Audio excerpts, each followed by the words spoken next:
I trusted you while you were choosing someone else. I won't forgive this, and I won't forget what you did. Don't do this, Tony.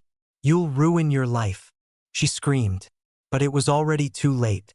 The secret life of my treacherous wife had been revealed, and now everything was out of control. That was the moment my world snapped like a brittle spine. Not hours earlier, no, minutes. I was a man who thought he understood the boundaries of his own life. My name is Tony Miller, a perfectly ordinary husband who believed in loyalty, family dinners, and the quiet safety of marriage. But belief means nothing when reality is a loaded trap, waiting for your foot. I never planned to uncover anything. I didn't snoop, I didn't suspect, and I wasn't looking for monsters in my own home. My wife, Vanessa Miller, had always been the type who walked into a room and made everyone else feel like an accessory to her existence. Sharp tongue, sharper ego, and a smile that could cut deeper than any blade.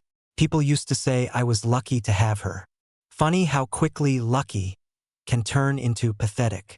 The evening had started normally, if normal includes a wife who behaves like she's constantly auditioning for someone else's attention. Vanessa came home late again, glossy hair perfectly styled, perfume thick enough to choke honesty out of the air. She didn't even bother pretending anymore. Her heels clicked through the hallway with that arrogant rhythm I once admired. Now it sounded like countdowns to detonations I didn't see coming. Working late again? I asked casually, though casual didn't exist between us anymore. She didn't look at me. She smirked. Not that it's your business, Tony. Unlike you, some people actually have things going for them. Who speaks to their husband like that? Someone who forgot what respect looks like. Or someone who's sharing her time with a man who feeds her ego more than her vows. I should have walked away. I should have ignored the distraction of her voice and the way her eyes flicked to her phone like a magnet pulled her soul in that direction. But fate has a sick sense of humor. If you don't search for truth, it drags itself into your hands anyway. The message came like a slap delivered by God himself. Her phone buzzed on the counter. Vanessa had gone upstairs, muttering something about being exhausted. I wasn't planning to check the phone. I genuinely wasn't. But the screen lit up, and there it was, the single, stupid, universe-destroying sentence. Miss the way you held me tonight. Same place tomorrow. Aiden. Aiden. Not a coworker. Not a friend. Aiden is the kind of name you hear in commercials for cologne. Slick, smug, genetically manufactured to ruin marriages. For 5 seconds, I froze. My mind refused to understand. My hands trembled like my nervous system was rebooting. I stared at that message as if the letters could rearrange into something harmless. They didn't. The worst part? The wave that hit me wasn't anger, it was clarity. All the late nights, the sudden interest in Pilates, the new lingerie she bought just because she deserved to feel sexy. The way she talked down to me like I was a broken lamp she hadn't thrown out yet, because she needed it to light the room while she entertained someone else in the dark. I wasn't her husband anymore. I was a placeholder. When she came downstairs, she didn't look surprised to see me holding her phone. She looked annoyed, as if I'd interrupted her perfect little fantasy world where consequences didn't exist. Give me that, she snapped, snatching the phone like a spoiled child guarding stolen candy. The rage didn't come from volume, it came from truth. It crawled out of my throat, raw and venomous, as I asked, "Who is Aiden?" She blinked, slow, bored, offended. Then she rolled her eyes. You're being dramatic, Tony. Stop acting like some clingy loser. You always overreact. In that moment, I swear something inside me broke. But not in the tragic, weak way. It was the kind of break that rebuilds bones stronger. The kind that says, no more. Her voice kept going, dragging me through the mud with every syllable. Do you think I owe you explanations? You haven't made me happy in years. Aiden actually knows how to treat a woman. He makes me feel alive. Alive. That word tasted like poison. That word rewired me. And that's when I said it. The sentence that sliced the last thread of what used to be my marriage. Vanessa, I know everything. She went pale. Not guilty pale, caught pale. She wasn't afraid of what she'd done. She was afraid that her carefully curated empire of lies was collapsing in real time. "You're going to regret this," she hissed, stepping back, as if distance could shield her. "Don't do this, Tony. You'll ruin your life." But her scream came too late. My decision had already been made. The truth was out, and the world I thought I knew, it had just caught fire. People think betrayal hits you in one clean moment, like a punch you can point to on a replay. It doesn't. It crawls in slowly, leaves breadcrumbs, then finally slams your face into the full picture. The truth didn't start with that message from Aiden. It started weeks earlier with a stupid, innocent moment in our kitchen. It was a Sunday morning. I was making coffee, half asleep, wearing an old college tee. Vanessa strutted in like she was walking a runway, scrolling on her phone with that smug half-smile she reserved for other people, never for me. "Morning," I said. She didn't answer. She just kept typing, thumbs flying across the screen. Then she laughed, soft, private, like someone had whispered something in her ear. "Who's that?" I asked, trying to sound relaxed. She shrugged without looking up. "Nobody. Work stuff." "You wouldn't get it, Tony. Nobody. Work stuff." She threw those words like scraps to a dog and expected me to be grateful. But that tiny, private laugh stayed in my head all day. Then came the little changes. She started dressing different. Not just nicer, strategic. Short skirts for client meetings. Red lipstick for team presentations. Perfume strong enough to announce her presence before she entered a room and linger long after she left it. Our friend Emily noticed it before I admitted anything to myself. We were at a small dinner, me, Vanessa, Emily, and her husband Jake. Vanessa spent the entire evening glued to her phone. Screen down when I looked, screen up when she thought I wasn't paying attention. At one point, Emily leaned over to me in the kitchen while we were clearing plates. "Is everything okay with you too?" she asked quietly. "Yeah, of course." I lied automatically. "Why?" Emily hesitated, then sighed. "She's different, like she's somewhere else. Or with someone else, even when she's here." Her words lodged under my skin like a splinter. I brushed it off, joked, changed the subject. But that night, when Vanessa fell asleep early, I lay awake, staring at the ceiling, replaying every little detail I'd ignored. The late-night showers, the sudden new passwords on her laptop, her calling me Tony in that flat tone instead of babe or Han like she used to. I told myself I was paranoid, that I needed to trust her. But here's the thing, trust without evidence is faith. And mine was running on fumes. The turning point came one random Thursday. Vanessa said she had a team dinner and wouldn't be home until late. Normally, that would have passed without question. But Emily's words were still echoing in my head, and something inside me whispered, "Stop being blind." She left around 6 p.m., dressed like she was heading to a rooftop lounge, not a boring corporate restaurant. Tight black dress, high heels, hair perfectly curled. She didn't kiss me goodbye. She didn't even look back. I stood at the window and watched her leave, my chest heavy with suspicion I didn't want to own. At 7:15 p.m., I got a text from Jake. "Hey man, weird question. Didn't Vanessa say she was at a team dinner?" "Yeah." "Why?" I wrote back. There was a pause. Then, "I'm downtown near Westlake. Just saw her by the parking garage. She wasn't with coworkers." My heart stumbled. I called him. "Who was she with?" I demanded. "I don't know, dude. Some guy. Tall, dark hair, expensive-looking coat." They got into his car. Didn't look very professional. My stomach dropped. The room spun. I grabbed my keys, adrenaline flushing through my veins like fire. "Where exactly?" I asked. He gave me the location, a place I knew all too well, near a hotel that Vanessa once said was too fancy for us. I drove faster than I care to admit.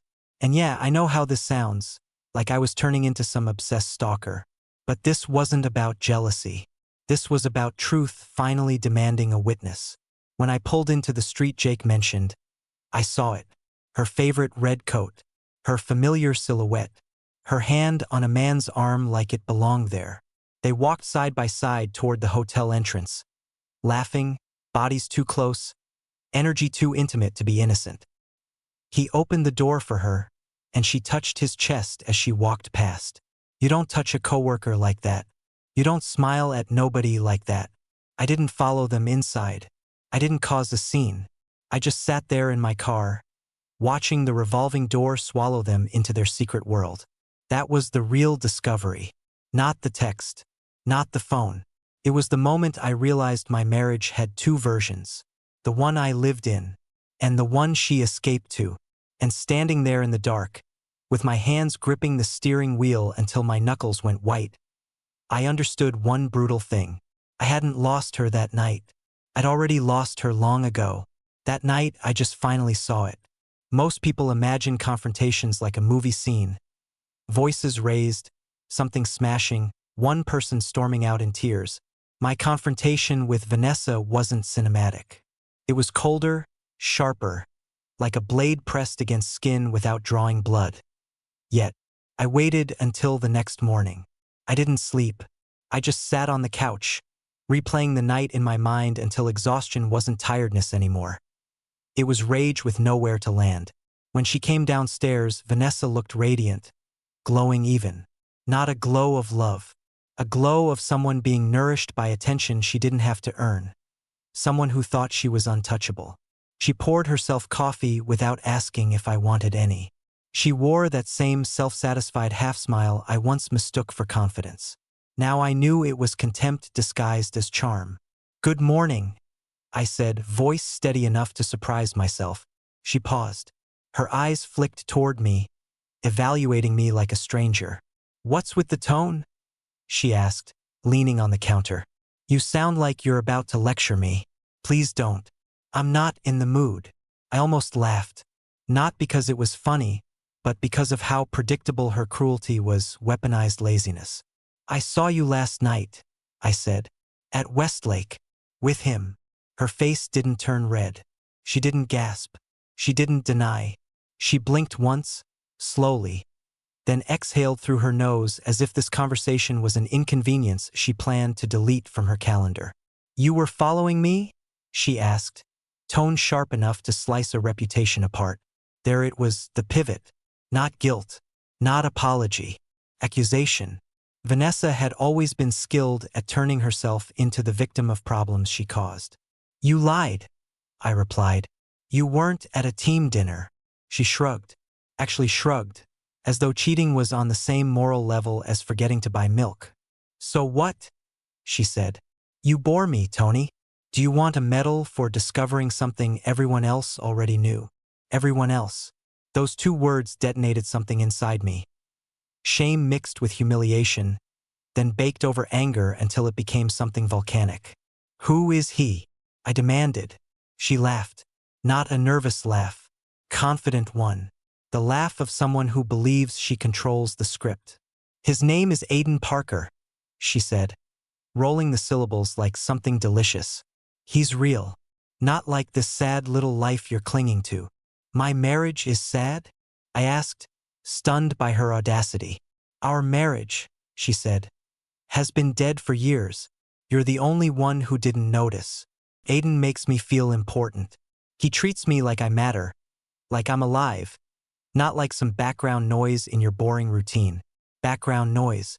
I wasn't angry anymore. I was numb. A kind of numbness that doesn't protect. It records everything for later destruction. "You could have talked to me," I said quietly. "Why?" she snapped. "So we could do therapy? Hold hands? Cry? Please. You don't get it. You never did. Aiden understands passion. He gives me things you never could." "Like loyalty?" I shot back. "Oh, spare me," she groaned. "Monogamy is for people who settle. I don't settle anymore." I stared at her, unable to comprehend how someone so beautiful could possess a soul so cheap. "So that's it," I said. "You just decided I wasn't enough." "No," she corrected, stepping closer, eyes glittering with cruelty. "I realized you were nothing. There are sentences that destroy men. That one came close. I expected tears, mine, maybe hers. But instead, something else happened. Something I didn't anticipate. I laughed. A low, genuine, almost frightening laugh.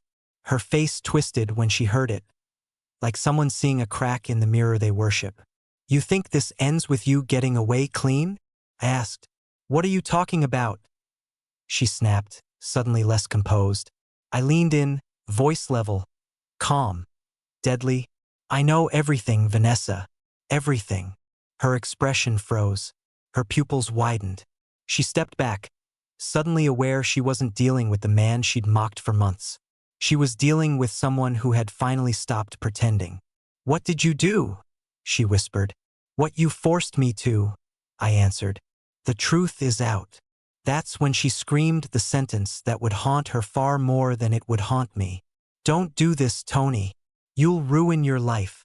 But she screamed it too late. Because the life she thought she controlled, it wasn't mine anymore. It was evidence. And evidence doesn't beg. It destroys. People talk about heartbreak like it's a clean wound. Sharp pain, quick bleeding, then healing. That's a lie. Real emotional devastation isn't a knife. It's acid. It doesn't cut you. It corrodes you from the inside until the life you lived no longer fits the person you've become. After Vanessa's scream, after the confrontation, after her venomous words stopped echoing, the house became something else entirely. Not a home, a crime scene. Every room felt like a room where I had been robbed, of trust, of dignity, of years I would never get back. She stormed upstairs and slammed the bedroom door like a teenager banned from prom. Not a wife caught betraying her husband. I didn't chase her. Couldn't. My legs felt like they belonged to someone else. I collapsed into the chair at the kitchen table, forehead resting on my arms, breathing like I had run miles instead of arguing in my own house. That's when it hit me, not anger. Silence. Silence so loud it felt like pressure on my skull. Silence thick enough to suffocate thoughts before they formed. Silence that didn't ask questions, it delivered verdicts. My mind replayed everything, not just last night or yesterday, but years of subtle disconnections. Times she dismissed me. Times she rolled her eyes when I spoke. Times she refused to share moments because someone else, unknown to me then, had already claimed her emotional attention. I wasn't just betrayed. I was replaced long before I realized it. The hardest part wasn't that Vanessa cheated. It was that she enjoyed making me feel small while doing it. She didn't betray me because she was unhappy. She betrayed me because she liked the thrill of having someone worship her while she stepped on the man who loved her. It's one thing to lose someone. It's another to realize they enjoyed watching you lose yourself. Hours passed, though time didn't feel linear anymore. My phone buzzed with messages from Jake and Emily, asking if I was okay. I didn't answer. What could I say?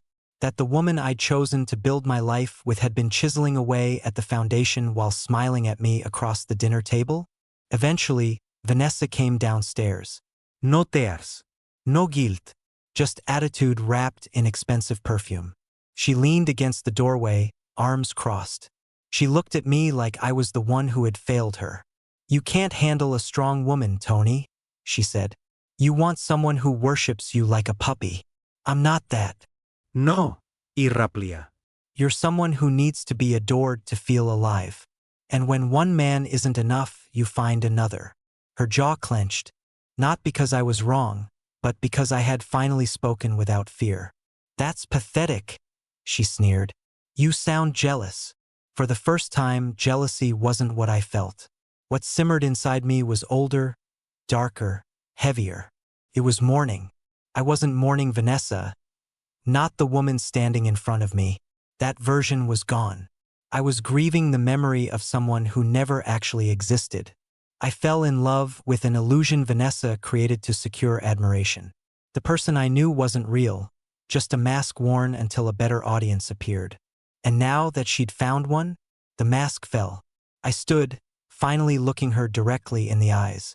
You didn't ruin the marriage, I said. You ended it and kept me too blind to notice. She smirked, that awful, soulless smirk. You'll survive, she said. Men always do. Besides, you should thank me. I gave you the truth.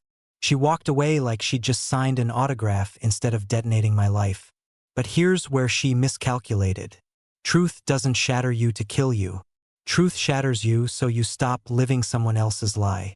In that moment, broken, breathless, trembling, I finally understood something terrifying. Pain wasn't the end. It was the beginning. The version of me that swallowed humiliation, that accepted scraps, that tolerated disrespect. That man had died in the kitchen chair. And something else was taking his place. Something sharp. Something awake. Something dangerous. When betrayal finally settles into your bloodstream, it doesn't feel like fury anymore. Fury burns hot, quick, explosive. What I felt was colder, like ice that had replaced my pulse. The kind of cold that doesn't scream. It decides. For days after the confrontation, Vanessa acted like nothing had happened. She floated through the house humming songs, texting constantly, leaving traces of expensive cologne in places I never used to find scent. I wasn't angry anymore, not in the wild, unanchored way I had been. I was studying, observing, preparing. Pain sharpens focus. Humiliation removes illusions. My first instinct wasn't divorce. It wasn't revenge. It was clarity. When you've been lied to for long enough, the truth becomes oxygen. You can't go back to breathing smoke once your lungs remember what clean air feels like. I began taking inventory, not of our possessions but of myself. Who was I before Vanessa rewrote the script of my life? Before her demands became commandments? Before her needs became the axis everything revolved around? I found pieces of myself I hadn't seen in years. Ambitions? Projects I abandoned because Vanessa said they were beneath her standards. Friendships I let die because she didn't like how others saw me without her. I realized something brutal. Loving Vanessa wasn't my mistake. Erasing myself for her was. And now I had a decision to make. Remain in a life where I was an afterthought, or step into a version of myself that no longer needed permission to exist. Divorce wasn't the scary part. Facing who I was without the marriage. That was the abyss. But then something happened that changed everything. A notification buzzed on my phone. It was from an unknown number. He doesn't love you, you know? You're just entertainment. Ask him. No signature. No explanation. Just a match dropped onto gasoline. I stared at it for a long moment. My first thought wasn't about Aiden, it was about Vanessa. Had someone else exposed her secrets before I even acted? Had I not been the only one manipulated? Suddenly, the cheating wasn't the only betrayal in this story. Vanessa wasn't the only liar. She was lied to, too. She wasn't the queen of her double life. She was a pawn in someone else's game. That changed the equation. Not because I felt sorry for her.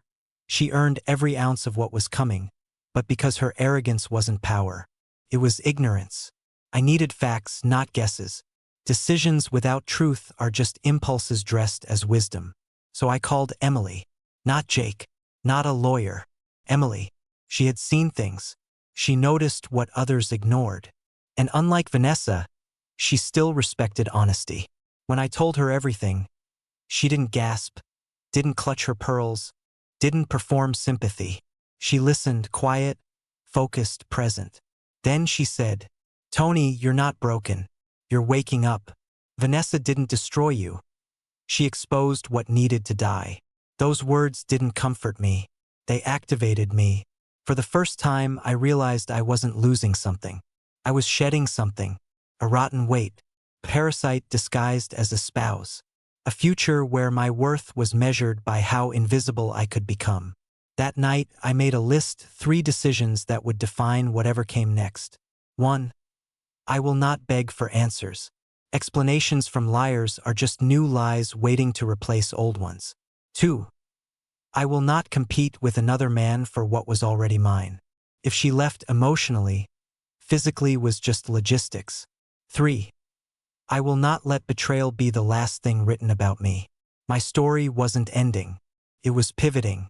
I wasn't leaving Vanessa because she cheated. I was leaving because she chose a version of herself too small for the man I was becoming. And as I stood in the doorway that night, halfway between the life I lived and the one waiting, I understood something devastating and liberating. You don't lose people when they walk away. You lose them the moment they stop walking with you. Vanessa had stopped a long time ago. I just finally caught up. Decisions are invisible until they collide with reality. You think you've chosen something quietly, an internal shift, a private awakening, but the world feels it before you speak a word. And Vanessa? She sensed it like an animal who suddenly realizes the prey has teeth. The first sign was subtle.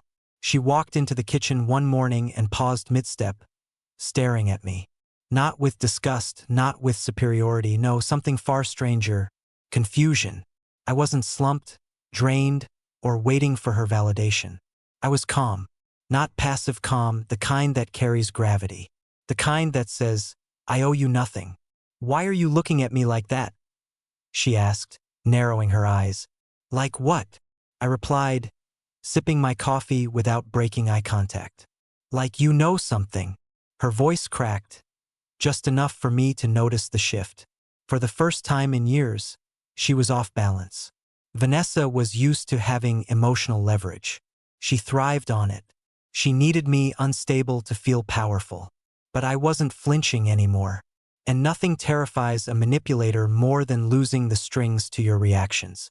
Later that afternoon, she cornered me in the hallway.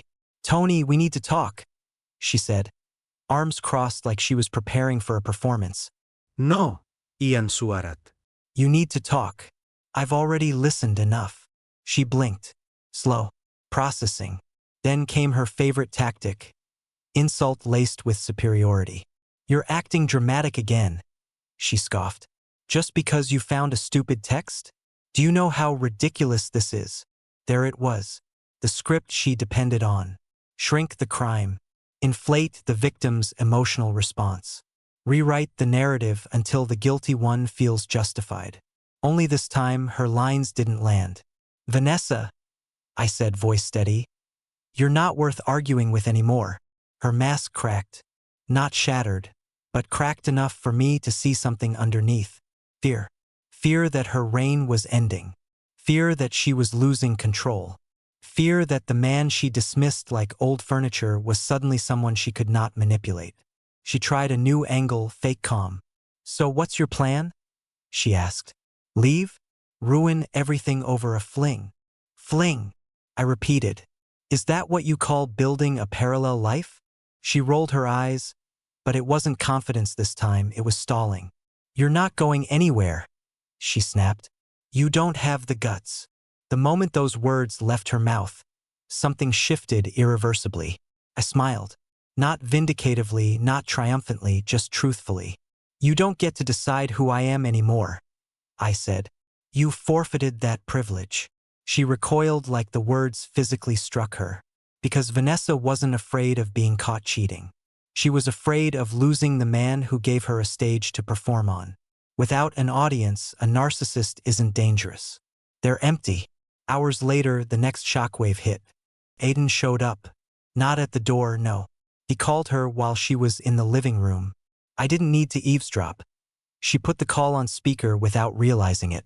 Aiden, we need to talk, she hissed, pacing. Vanessa, stop calling me, he replied, voice cold enough to frost glass. Whatever we had is over. You're becoming a problem. Her hand froze. What do you mean, problem? You were fun, he said. But I didn't sign up for drama. Go fix your marriage or whatever. I'm done. Click. Silence. Vanessa's body deflated. And for the first time, I saw her without theatrics. Small, stunned, powerless. She turned toward me slowly, eyes wide, voice trembling. Not with sadness, but with disbelief. He can't just say that. I stepped closer, not in anger, but in revelation. Vanessa, I said softly, you left me for someone who never chose you. Her lips parted. No words came out. In that second, she finally understood something she never imagined. I wasn't the one who lost. I was the one who escaped. Her empire wasn't stolen. It collapsed because it was built on a man who never needed her. And now, she was standing in the ruins. When someone like Vanessa loses control, it doesn't happen quietly. She doesn't accept defeat. She doesn't reflect. She doesn't apologize. She detonates. But this time, her destruction didn't land on me. It circled back toward her like a boomerang she didn't realize she threw. The morning after Aiden cut her off, Vanessa looked like a ghost wearing her own skin. Her eyes were puffy, her hair disheveled, and her voice cracked when she spoke. Not with remorse but with disbelief, as though the universe had malfunctioned by daring not to revolve around her. "You talked to him?" she accused, pointing at me like I had pushed her off a cliff. "I didn't need to," I replied. "He just watched you fall." Her jaw tightened. Trembling with rage, she couldn't articulate. Vanessa wasn't heartbroken. She was insulted. Someone she chose didn't worship her. That wasn't heartbreak. It was ego death. She paced the living room like an animal searching for an exit, but there was none. Reality had closed in. "You don't get it," she snapped. "Aiden and I had something real." "No," I corrected gently. "You had something convenient, until it wasn't." Her face contorted, like I had ripped away her last illusion. She lunged toward me emotionally, claws out, needing a target. "You think you're better than him? Better than me?" she hissed. "You're nothing without me. Nothing." There it was, the core belief she'd been feeding off for years. My existence was never companionship. It was fuel. And now the supply was gone. I didn't raise my voice. I didn't insult her. Calm is the most terrifying weapon you can use against someone who survives on chaos. "I'm not better than you," I said. "I'm just not beneath you anymore." Her silence was volcanic. You could almost hear the cracks forming in her world. But the collapse wasn't done yet. Around noon, Emily texted asking to stop by. I agreed. Vanessa was still storming around the house like the ghost of her own ego when Emily walked in. The look she gave Vanessa wasn't pity. It was recognition. "Vanessa," Emily said, her tone firm but not cruel. "Everyone saw this coming except you. What is that supposed to mean?" Vanessa spat. Emily didn't hesitate. "You treated Tony like a placeholder. You acted like the world was lucky to orbit you. You forgot that love is not a throne. It's a table. And you flipped it over." Vanessa's lip curled. "You think you know everything, don't you? You think Tony's some kind of saint." No, Emily replied. "He's someone who deserved better. You were too busy auditioning for attention to notice you already had what most people search a lifetime for." Vanessa froze, not because the words hurt, but because they exposed something she feared more than abandonment: irrelevance. While Vanessa grappled with her fading importance, Jake arrived. He had driven Emily, but the moment he walked in, he added another fracture to Vanessa's fragile narrative. "Vanessa," Jake said, "Aiden bragged about you at the gym. He treated you like a joke. We didn't tell Tony because we hoped it wasn't true. But you chose him. You chose being a punchline over being loved." Vanessa's breath stuttered. Her arrogance had no room left to hide. The room went quiet.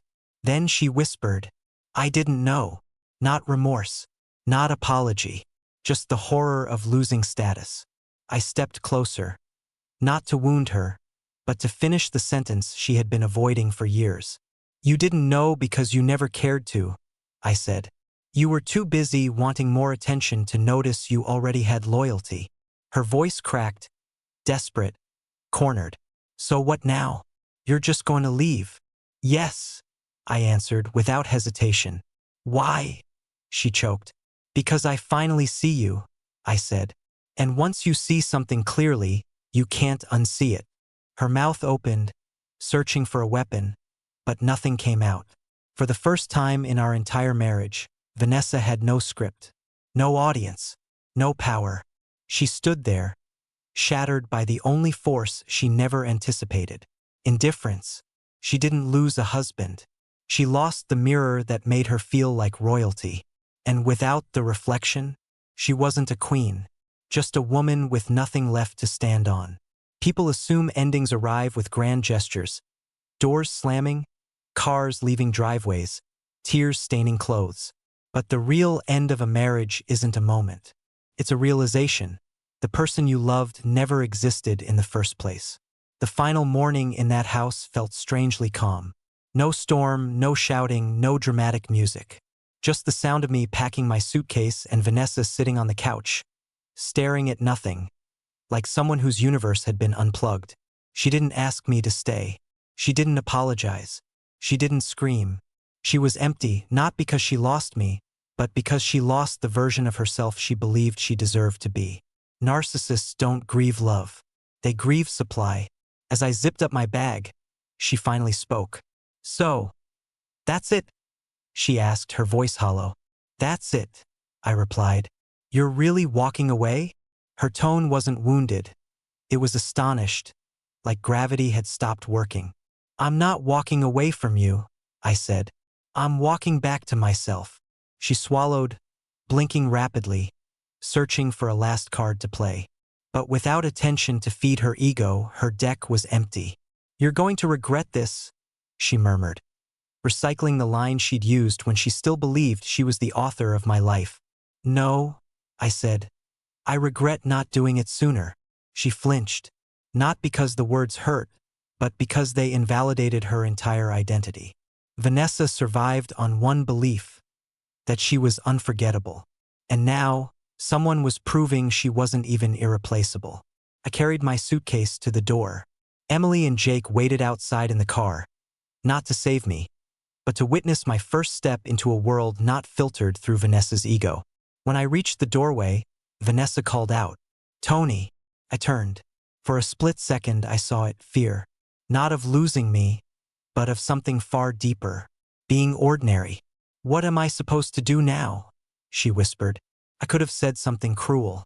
I could have thrown her betrayal back in her face. But in that moment, I finally understood something powerful.